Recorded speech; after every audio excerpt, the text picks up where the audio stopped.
Shaylin Walter. You're watching 60 Minutes. Today we're going to be discussing a controversial topic, gender. Some people may think, well, what's controversial about gender? There's males and there's females. But some may think differently. Some think that gender is biological and fixed, while others think that gender is a choice. Today on the segment we have 4 guests. We have 2 notorious psychologists and 2 families with 2 very different stories. Today we have with us noted psychologist Kelsey Yolish to talk to us about gender. Hello, Dr. Yolish. Hello, Shaylin. So, Dr. Yolish, do you think that sex or gender is biological, or do you think that it's changeable? Well, that's where it gets a little bit complicated. You see, people often get confused between the ideas of sex and gender. Right. How so? Well, sex refers to biological differences between males and females. For example, like chromosomes, XX versus XY, reproductive organs, and hormones. Okay, so you're saying that sex is biological and can't be changed because it's inherited, and it separates us from being male or female. Makes sense. Exactly right. Although sex is innate and fixed, gender is fluid and changeable. As a person, sex does not change from birth, but their gender can. Okay, so what does this mean? Can a male become a female? Technically speaking, yes.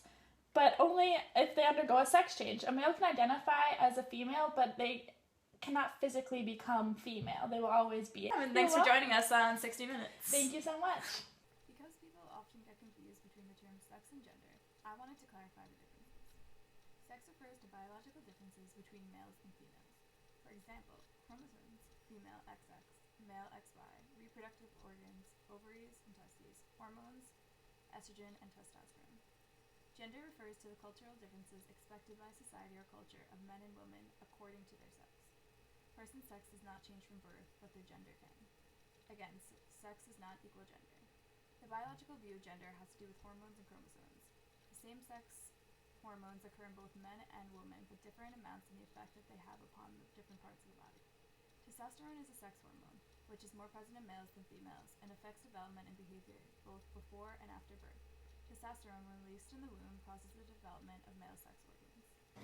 In the past, people have had a really clear idea about what is sex and what's appropriate for each sex. Anyone behaving differently would be considered deviant.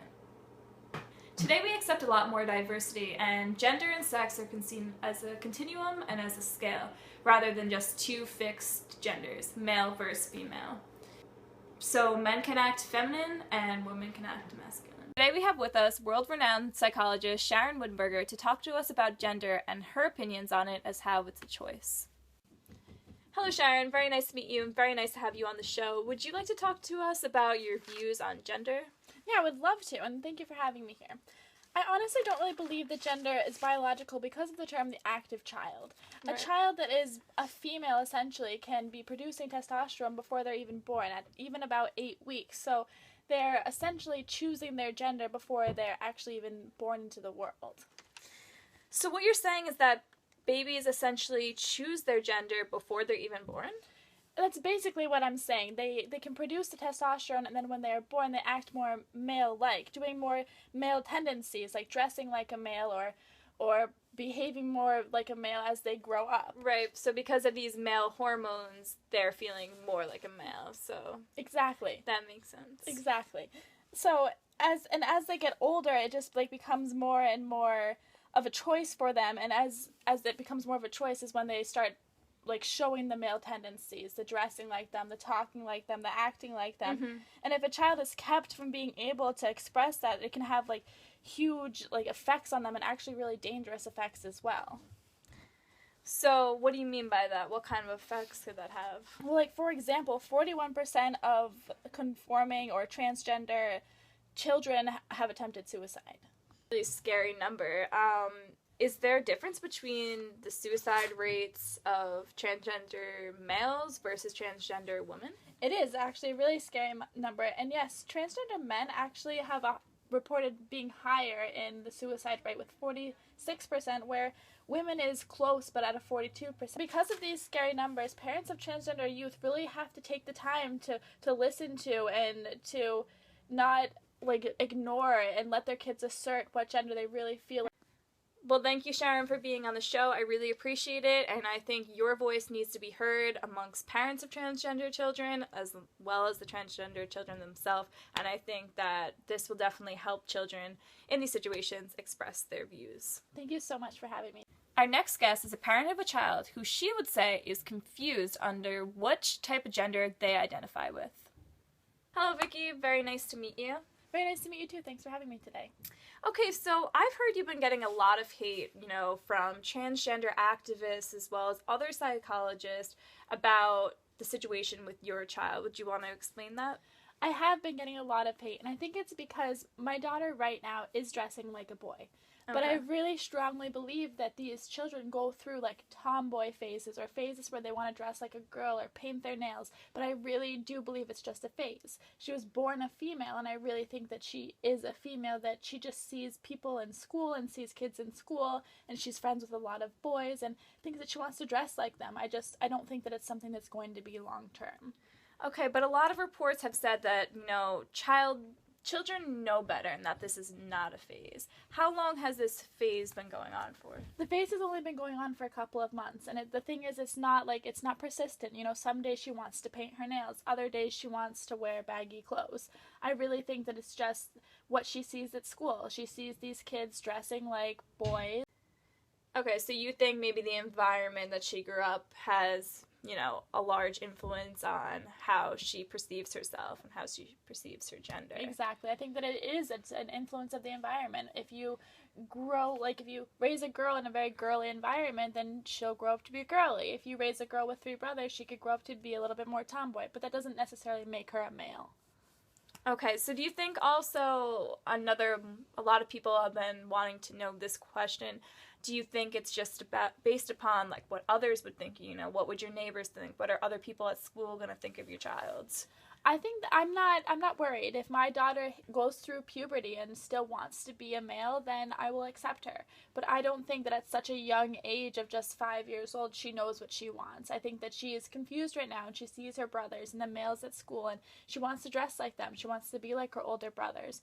And it's just too young to tell right now. Thank you so much for being on the show. Thanks for sharing your story. I think it's very brave, and I wish the best of luck to your daughter. Any other comments you'd like to make?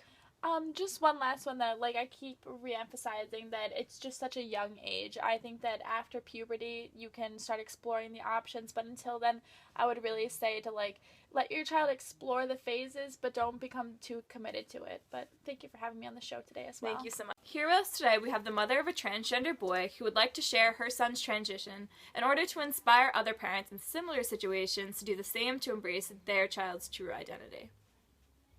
Their mother, Mimi, says their son was never happy as a girl. Her son has been calling himself a boy since he was 2.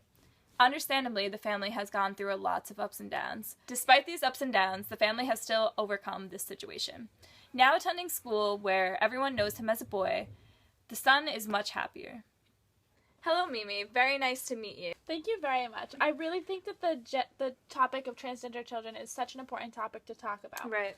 My son is now 5 years old and has felt like he has been a boy since just 2 years old. I don't believe that a child can ever be too young to really identify as whatever gender they feel like is most comfortable to them.